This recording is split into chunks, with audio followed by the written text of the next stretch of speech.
მოგესალმებით, გთავაზობთ რენდი კრამერის გამოსვლას უცხოპარენტელების შემოჭრაზე. ამჟამად რენდი კრამერი არის პოლკოვნიკი და ეს ვიდეო ატვირთულია, თარგმანი ამ ვიდეოს უფრო სწორად ატვირთულია 25 წლის 12 იანვარს. ეს არის პირველი ნაწილი. უფრო სწორად ეს არის პირველი ვიდეო. მეორე ვიდეოს რომლან არ მინახავს ჯერ, მოვძებნი და მე იმასაც გადავთარგმნი. ახლა კი პირველ ვიდეოს შემოგთავაზებთ. ეს ვიდეო თარგმნა არხმა 20 обратно. ეს რუსული არხია. კანალ раскрытият რუსული არხია, ინგლისური დათარგმნიან ამას ყველაფერს. რენდი კრამერი ამბობს, რომ მე შევეცდები მოვყვე ამაზე, რაც შეიძლება ჩქარა. თუ დაუბრუნდები დეკემბრის დასაწყის ინგლისში მოხდა ინციდენტი BBS-ის ბაზებზე, სადაც როგორც ცნობილია ინახება ატომური იარაღი და BBS ეს არის военно-воздушные силы, საჰაერო სამხედრო ძალები ნებისმიერი ქვეყნის. რუსულად არის BBS. რენდი კრამერმა ახლა დაასახელა 4 ბაზა, სახელწოდებები ჩამოთვალა, მაგრამ მე ვერ მოვასწარი თარგმნა, რაც ხა გაუგებარი სახელწოდებებია ჩემთვის. ამიტომ ბოდიში გიხდით. აგრეთვე ЦРУ შტაბ ბინაში ლენქს ЦРУ მიმართა ნასას, რომ მათ გამოგზავნონ თვითმფრინავები. ЦРУ-ს აქვს ეს არის ამერიკის სადაზვერვო სამართველო და მას ქონია თავისი ხელსაწყოები, თავისი დანადგარები. ეს არის ყველაზე საუკეთესო სადაზვერვო თვითმფრინავები. საუკეთესო. ЦРУ-ს აქვს თანამგზავრები, ხელოვნური თანამგზავრები, მაგრამ მათ დაჭირდათ ნასას თვითმფრინავი სპეცდავალებისთვის. ეს მეჩვენება საეჭვო. მე არ ვიცი ზუსტი პასუხიო, მაგრამ ლოგიკურად თუ ვიმსჯელებო, ნასა სადაზვერვო თვითმფრინავში უნდა ყოფილიყო რაღაც დანადგარი. რისი დახმარებით შეიძლებოდა აღმოგეჩინა ის, რისი აღმოჩენა არ შეეძლო თანამგზავრებს და სადაზვერვო ჩვეულებრივ თვითმფრინავებს. მეტი მე არაფერი ვიციო, მე არანაირი ფაქტები არ გამაჩნიაო. თანამგზავრი ბლენკი აფეთქდა ორბიტაზე, არავინ არ იცის რატომ, ამას ვერავინ ვერ ხსნის. Аравин армос, რომ მას რამე მოხდა. Он просто взорвался. Да, а потом около 2 недель назад в Нью-Джерси. და შემდეგ 2 კვირის შემდეგ ამამბიდან ნიუ-ჯერსიში დაიწყო აფეთქებები. რაღაც 2 კვირის განმავლობაში იყო 300 აფეთქება. შემდეგ 10 დღის, ბოლო 10 დღის განმავლობაში ეს აქტიურობა გავრცელდა პენსილვანიაზეც, ჩრდილო-აღმოსავლურ შტატებზეც, ნიუ-იორკზეც.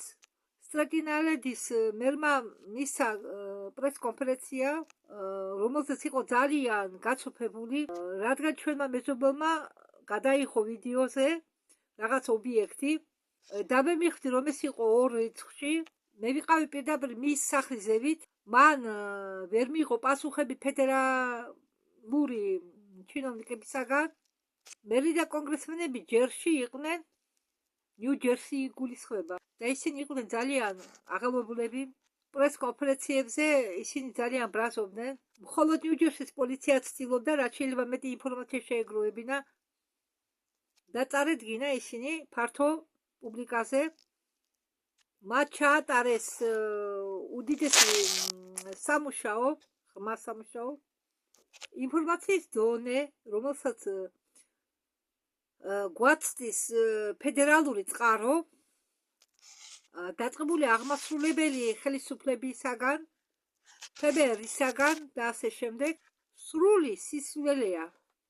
გუბერნატორმა თითქმის არაფერი თქვა გარდა იმისა, რომ მან რაღაც ნახა. კიდევ ერთი განცხადება გააკეთა მერმა, რომ ნახა რაღაც ორიონი. შემდეგ კიდე მეორე განცხადება გააკეთა, რომ ვიღაცები ანათებდა პროჟექტორები და ფანარებით. შემდეგ ეშუქები ჩააქრეს, უпростоრად ჩაქრა. ჩატერის მომენტისთვის, ამ ვიდეოს ჩატერის მომენტისთვის ჩვენ არაფერი ოფიციალური არანაირი ინფორმაცია არ მიგვიღია. ამერიკის თავდაცვის სამინისტრომ ძალიან ცოტა რაღაცა თქვა. თქვეს, რომ არიციან თუ ეს რა არის. ნიუ-იორკის ოფიციალურმა აეროპორტმა აეროპორტი იძულებული გახდა დაეხურა თავისი აეროპორტი დახურულიყვნენ, იძულებული გახდნენ დახურულიყვნენ, უпростоრად დაეხურათ თავისი საჰაერო სივრცე. დახმარების ვერტფრინავეს არ მიცეს ნება, აფრენილიყვნენ. კიდევ კარგი არავინ დაღუპულა, მაგრამ ადამიანებიც სიცოცხლე-საფრთხეში აღმოჩნდა იმის გამო, რომ ვიღაცამ ვერ შეძლო სამავტყოფომდე მიღწევა ვერტფრინავით, რადგან სამხედრო ბაზებს მოუწიათ საჰაერო სივრცის დახურვა. ეს არის საგანგებო სიტუაცია და როდესაც ისინი წევენ თვითმფრინავის ცაში, საჰაერო სივრცე იკეტება. Это уязвимость, это нехорошо. Нельзя говорить, что военные не могут поднять в воздух самолеты, когда... არ შეიძლება ლაპარაკი თუ იმაზე, რომ სამხედროებს არ შეუძლიათ თვითმფრინავების აწევა საჰაერო სივრცეში, იმის გამო, რომ მათ არ სურთეს მათი სამუშაო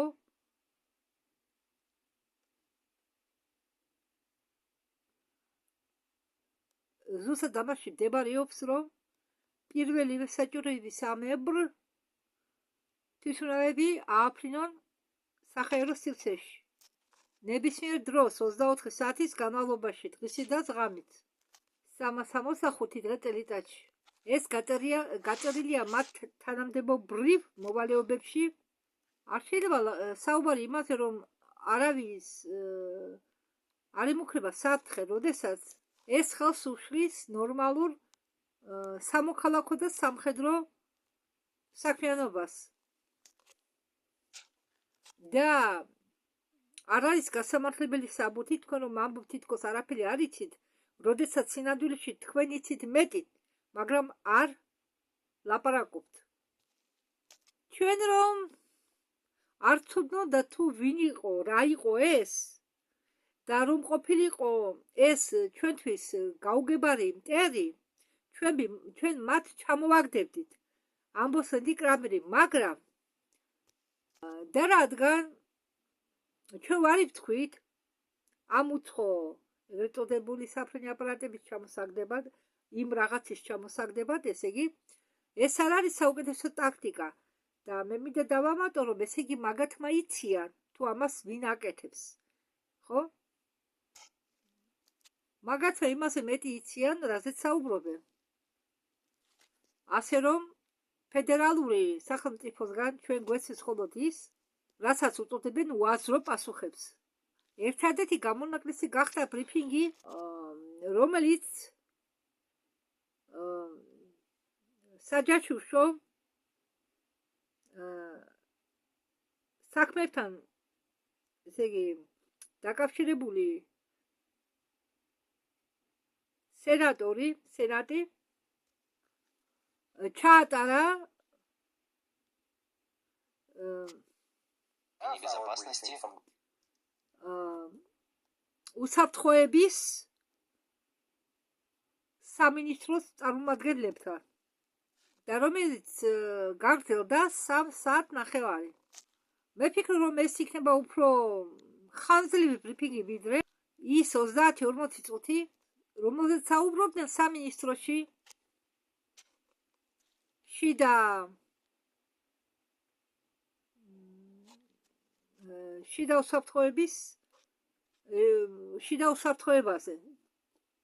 უსაფრთხოებაზე.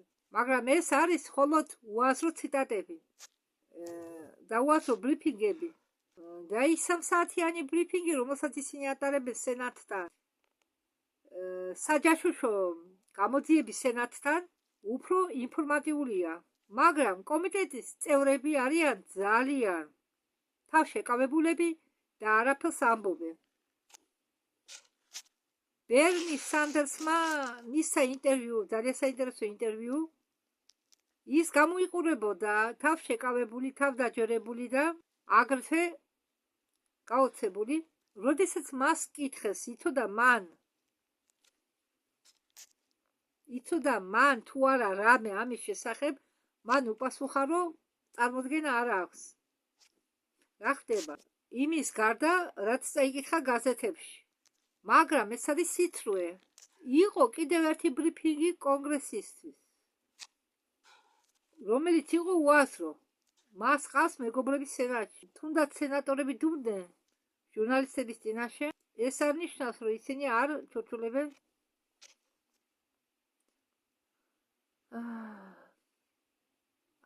არ ნახობენ თავის მეგობრებს და არ ეუბნებიან თუ რა ხდება, არა. და როდესაც მას კითხეს, თulis თუ არა ის ამას, ამ ყველაფერს რაც ხდება საზოგადოების რის საფრთხე წარმოადგენს თუ არა ეს ყველაფერი საფრთხე საზოგადოებისთვის, მან უპასუხა, არა, მე მასე არ ვფიქრობ. მაგრამ როდესაც ის მას კითხეს, ღელავს თუ არა ის დაიბნა და თქვა, რომ ძალიან ღელავდა. და შემდეგ როდესაც ისევ მას კითხეს და თქვენ ხომ ნახეთ, როგორ ტუჩევს ძაბავდა, თითქოს რაღაცის ხმა უნდოდა, მაგრამ თავს იკავებდა. მან გააკეთა ჟესტი, რომელიც ნიშნავდა, რომ მან საუბარი დაამთავრა. თქვენ შეგიძლიათ ნახოთ ინტერვიუ კრისტიან უელკერთან და თვითონ ნახავთ უამრავი ობიექტი, რომელზეც ჩვენ საუბრობთ, იყო შენიშნული სამხედრო ობიექტების გვერდით, მაგალითად სახმელეთო არსენალზე, სადაც არის იარაღის სატყობი და იქ აგრეთვე დენატყვიები. მე ვლაპარაკობ ბაზარ მაგუერზე, სადაც ინახება ატომური იარაღი და საზღვაო სამხედრო სატყობზე იარაღებისა. ჩემი გამოძიების შედეგად საინტერესოა, რომ მე აგრეთვე შევამჩნიე, რომ ხალხი მეკითხება, რატომ მაინდამაინც ნიუ-ჯერსი, თურმე ოკრუგი გუდზონის შტატი ნიუ-ჯერსისა შედის ყველაზე აქტიურ ხუთეულში ამერიკის ადგილებს შორის. ათეული წლების განმავლობაში აქ დუხს სიცოცხლე მიდის ცხოვრება. რატო? მე ამ შეკითხვაზე პასუხი არ მაქვს. და ნიუ-ჯერსი არის ყველაზე აქტიური ადგილი და მასე იყო ყოველთვის. მე იმედი მქონდა, რომ ეს იქნებოდა გროველსულდი. ჩვენ აგრეთვე გვესმის ჩვენამდე მომდის გზავნილები სუპერ ქვეყნებისგანაც. რუსეთი და ჩინეთი ამბობენ, რომ ეს არც რუსები არიან და არც ჩინელები არიან. თუ რასაკვირველია, არ შპიონობენ ერთმანეთის თუ არ ჯაშუშობენ ერთმანეთის წინააღმდეგ. რაც სინამდვილეში არ ხდება ახლა, მაგრამ უნდა კი არა, აღინიშნება აქტიურობის მაღალი დონე, მაგრამ რენდი ამბობს, რომ რუსეთის და ჩინეთის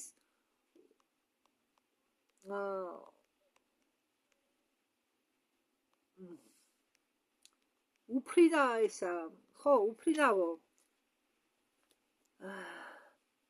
ანუ დრონები, მათი რუსეთის და ჩინეთის დრონები დაფრინავენ მათ საკუთარ ტერიტორიებზე. ესე იგი, რუსული დრონები დაფრინავენ რუსეთის ტერიტორიაზეო, ჩინური დრონები დაფრინავენ ჩინეთის ტერიტორიაზე და დღეს თითქმის ბავშვებიც იცის, რომ დრონი არის უფრინავო საფრენი აპარატი. თავის ძვირიან დრონებს ყველა აგზავნის ესე იგი ავტო ტრანსპორტებისკენ, სადაც ინახავენ და ნაკლებად აჩვენებენ თუ რამდენი დრონი ყავთ. მე არ ვიცი მათ ეს რა თუნდაც რომ თვალყური ადევნონ სხვა ქვეყნის დრონებს, მაგრამ როგორც ჩანს ეს არის საკვამური ფარდა, რაც მეტი ხალხი აქცევს ყურადღებას პროპელერიან დრონებს, მისაკლები ადამიანები უყურებენ დრონებს, რომელთაც აქვს სამართავი პუნქტი, მისაკლები ხალხი უყურებს დრონებს და უპილოტო საფრენ აპარატებს. როგორც ჩანს, ეს ცელდება ყველგან და ხდება უფრო მასიური, მაგრამ მე ჩემი სახელით მინდა გითხრათ, რომ არ შეშინდეთ. არ შეშინდეთ. უბრალოდ ეცადეთ ქუჩაში დიდხანს არ დარჩეთ. შენობაში შედით. ყოველი შემთხვევიდან გამომდინარე, მაინც რატო აღიზიანებთ? არ შეგეშინდეთ. ოღონდ არ შეგეშინდეთ, პანიკაში არ ჩავარდეთ. დამშვიდეთ უნდა. ეს ყველაფერი მოსალოდნელი იყო. დამშვიდით ოღონდ. ეს მასშტაბურია და შეიძლება ხვალდასე ყოფილ საბჭოთა კავშირის ქვეყნებშიც გამოჩნდეს დრონები. არა, გამონაკლისი არც საქართველო. ამიტომ პანიკაში არ ჩავარდეთ, არ შეგეშინდეთ. უბრალოდ ქუჩაში დიდხანს არ დადგეთ. რენდი ამბობს, რომ ხდება 1000 შემთხვევა კვირაში. ჩვენ გვაქვს დრონების სხვადასხვა კატეგორია.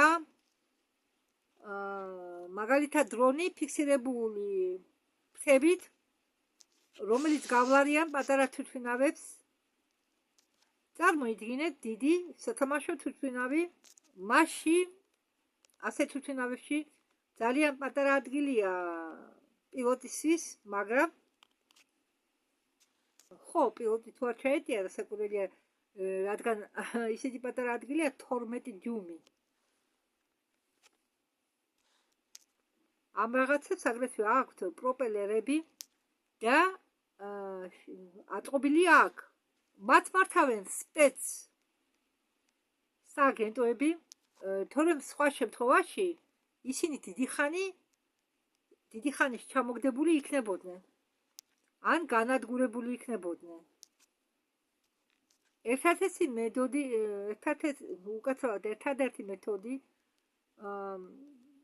რომლის დახმარებით მათ შეუძლიათ ჩვენ სივრცეში ფრენა, სამხედრო და გასაიდუმლებულ სამხედრო ობიექტებზე, მხოლოდ მაგიტომ,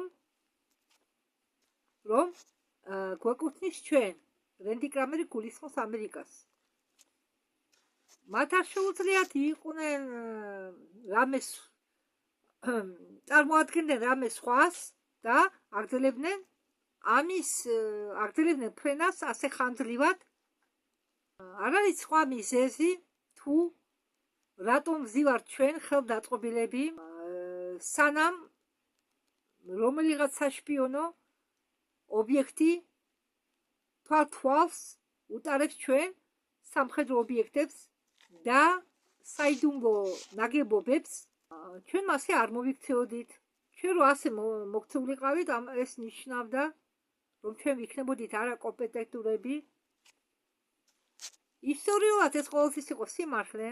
ისტორიულად დამკვიდრდა ისე, რომ როდესაც სამხედროელებს არ უნდათ, რომ საზოგადოება გაიგოს, თუ მაგათმა რა მოიმოქმედეს, რა ჩაიდინეს უფრო სწორად, ან რომ მაგათმა რამე იციან, ისინი იქცევიან როგორც არაკომპეტენტური პირები, ისინი თითქოს ავრცელებენ ინფორმაციას საჯაროდ, რომელსაც ჩვენ წარმოდგენა არ გქონდა, რადგან ეს ჩვენი სამუშაო არ იყო, წარმოდგენა გვექნება, რომ ისინი არ არიან კომპეტენტურები, მათი საქციელიდან გამომდინარე, არ საჭიროებს რომ მაგათმა თქვან თუ რას აკეთებენ და ასე შემდეგ, ისტორიულად დამკვიდრდა ისე, რომ ეს არის ჩვეულებრივი ტაქტიკა, რომელსაც ისინი იყენებენ ისევ და ისევ. ამდაგვარად ისინი ჩვენ გვეუბნებიან,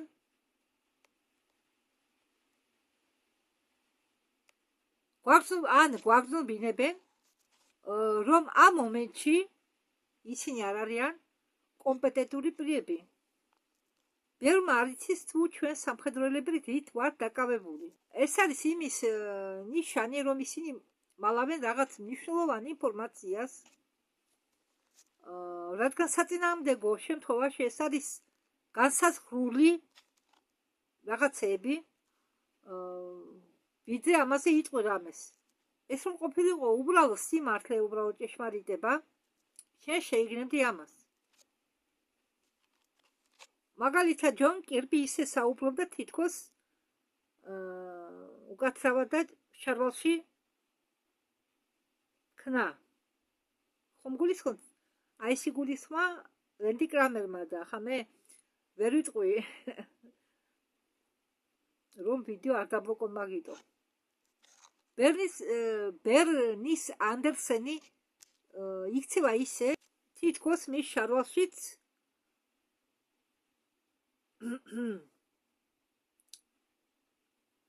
პატარა ბავშვი არა, თითქოს მის შარვალშიც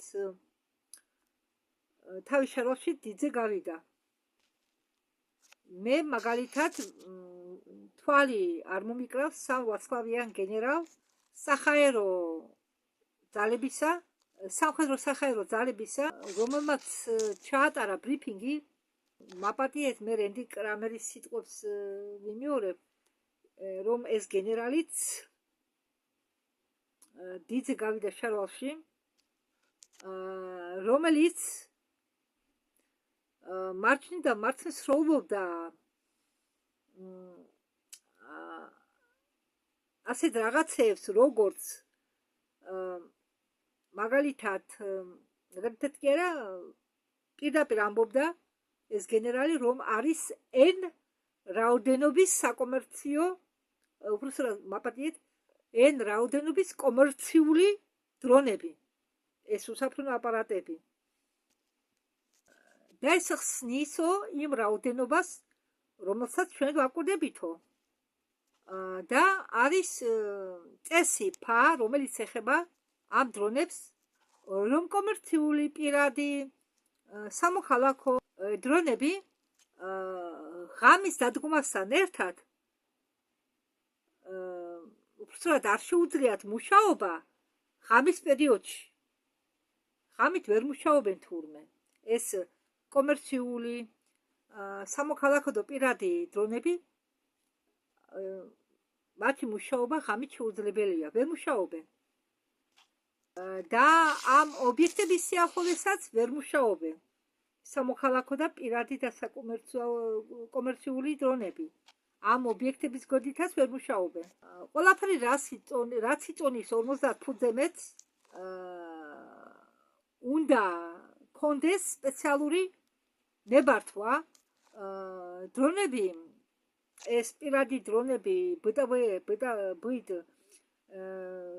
ეს დრონები უბრალოდ ხალხს რომ აქვს, კომერციულ ორგანიზაციებს რომ ყავს ეს დრონები, რომლებიც დაფრინავენ ხოლო დღისით, მათი შეძენა შეიძლება მხოლოდ კომერციულ ნიადაგზე და მათ აქვთ აკუმულატორები მოკლე სახურების ვადით, რომლებსაც არაფრის საერთო არ აქვთ საერთო კვების წყაროებთან, რომლებიც გამოიყენება ამ სხვა ობიექტებში, რომლებიც დაფრენავენ ღამით. ამ უპილოტო საფრენი აპარატების გამოშვები სავარაუდოდ იყენებენ უფრო წინწასულ ტექნოლოგიებს და კომერციულები ამას არ აქვთ კომერციულ უპილოტო საფრენი აპარატების გამოშვებლებს მასეთი წინწასული ტექნოლოგიები არ აქვთ. და როდესაც ისინი ამბობენ ამას, ეს არის ტყვილი. და ისინი ამას იმეორებენ ისე და ისე. და სხვა ხალხით მედიაში ამას იმეორებენ. ამათ ნათქვამს. რომ ყველა დაამშვიდო. მაგრამ ეს ისე და ისე გავს საკვამურ ფარდას უსაფრენო აპარატებს აქვთ სპეციფიკური დამახასიათებელი რაღაც ასე ვთქვათ დამახასიათებელი ასე ვთქვათ უნარები, რომლებიც გადადის ტყვია ქვევებში, მათ აქვთ საშუალება, მათ შეუძლიათ ხაერში ჩამოიკიდნონ, გაჩერდნენ უბრალოდ ხაერში და იქ იყვნენ რამდენი ხანს მოუნდება. ისინი დიდებია ზომით, შეუძლიათ გახსნენ გამჭვირვალე, ესე იგი უჩი-მაჩინივით ქრებიან, თვითონ მათ უყურეთ და მაგალითად მათ შეუძლიათ გაქრენ რაღაც მომენტში. და როდესაც მათ შუქს მიანათებთ, ისინი ბრწყინავენ. და ეს უპილოტო საფრენი აპარატები მუშაობენ უხმაურო. ბევრი მათგანი არტოვებს სითფურ ნაკვალებს. ეს ძალიან მნიშვნელოვანია. სითფური ნაკვალების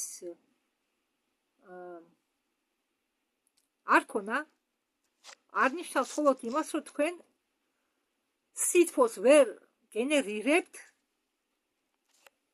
მაგრამ ეს ნიშნავს განსხვავებას ტემპერატურებს შორის, ესე იგი, თუ ობიექტი ცივია, ცხელია, ანუ ცივია თუ ცხელია,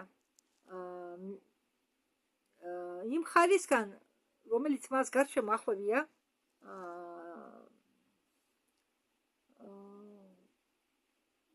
გამოხატავდეს იქნება ამას რაღაც ფერში, ფერების ტონალობაში, იმისთვის რომ ობიექტი გამოიყურებოდეს ისე, რომ თითქოს მას არ აქვს სითფური ნაკვალები, მას უნდა ქონდეს ან იმ ხაერის ტემპერატურა, სადაც ის იმყოფება იმ მომენტში, ან ის გამოიყურებოდეს იქნება, ირეკლავდეს იქნება სხვა ფერს, რადგან ტემპერატურების განსხვავება ძალიან მცირედია, რომ იმისთვის რომ არ დატოვო სითფური ნაკვალები, უნდა იყოს ზუსტი. ეს უდაოდ არის წინწასული ტექნოლოგია და არა უბრალო იაფიანი ტექნოლოგია, რომელსაც ჩვენ ვიყენებთ.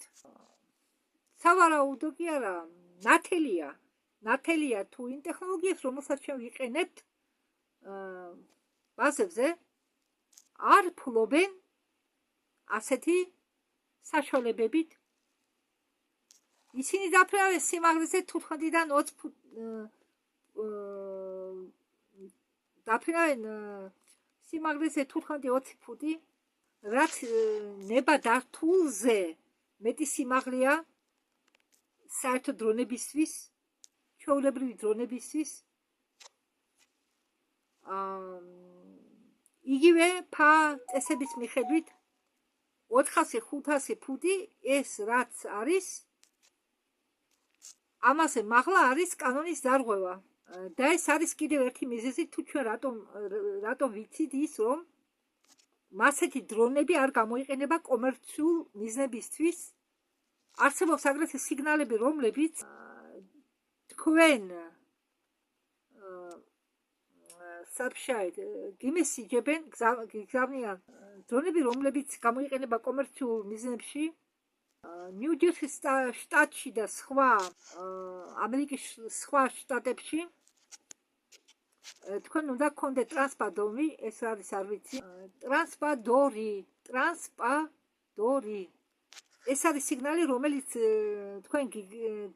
რომელსაც თქვენ გიგზავნიან და გატყობინებენ.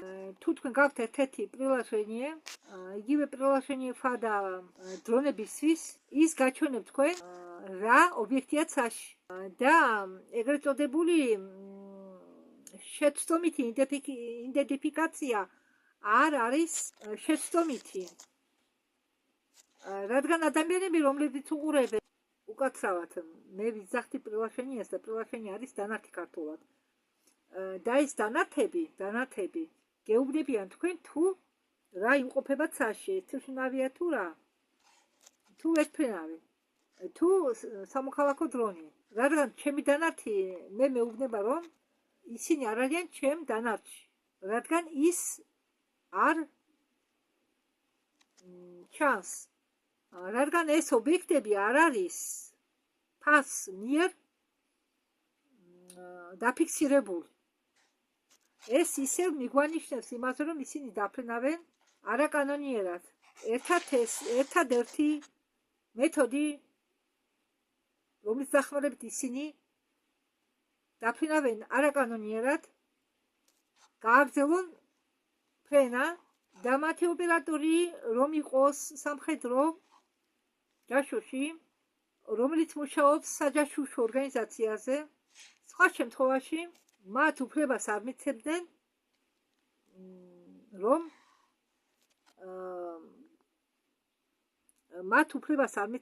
საჰაერო სივრცეში ყოფნისა.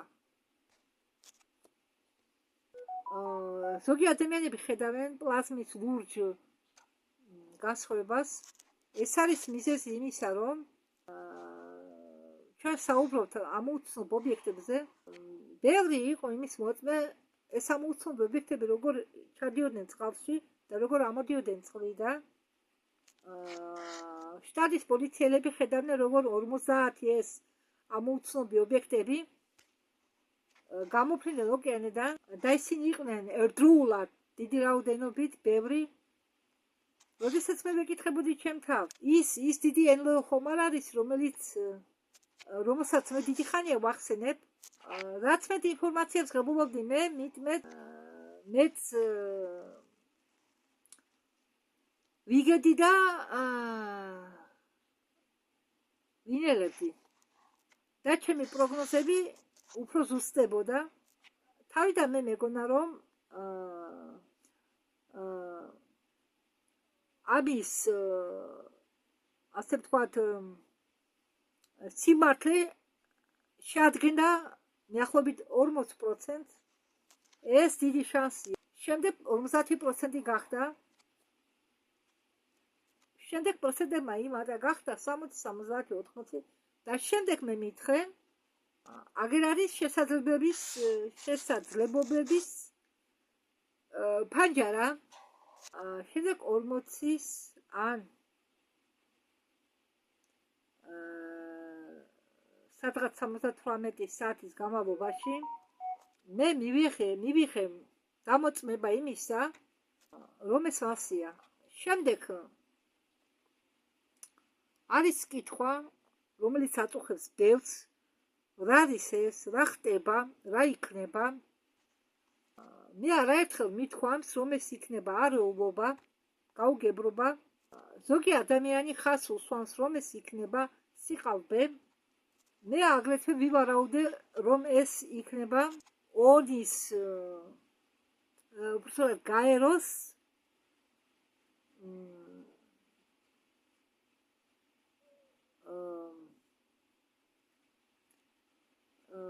რეზოლუციის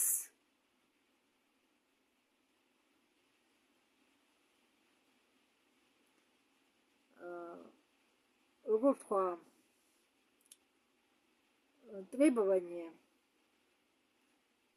ესე იგი, რასაც გაერო ამბობს, მათი რეზოლუცია თუ რაღაც ინფორმაცია, რაღაც წესების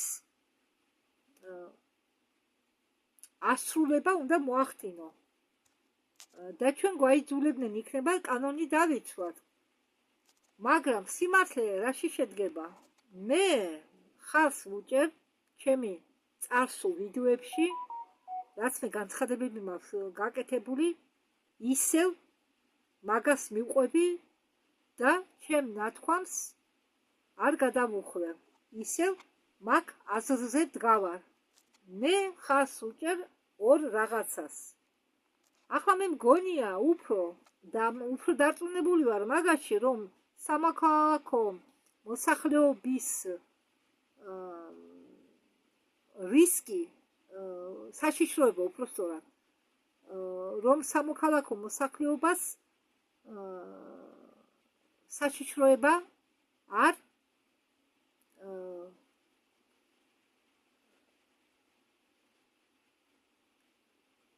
ემუქრება. ამაში მე უფრო დარწმუნებული ვარო, ვენდი ამბობს. ან ეს რისკი არის, ეს საშიშროება მინიმალურ დონემდე მიყვანილი. აი რას მეუბნებიან მე. თუ მე ვწდები მაპატიეთ, მაგრამ მე მეუბნებიან, აგრძელებენ ამის თქმას ჩემზე, რომ სამოქალაქო მოსახლეობა არ უნდა იწნეხებოდეს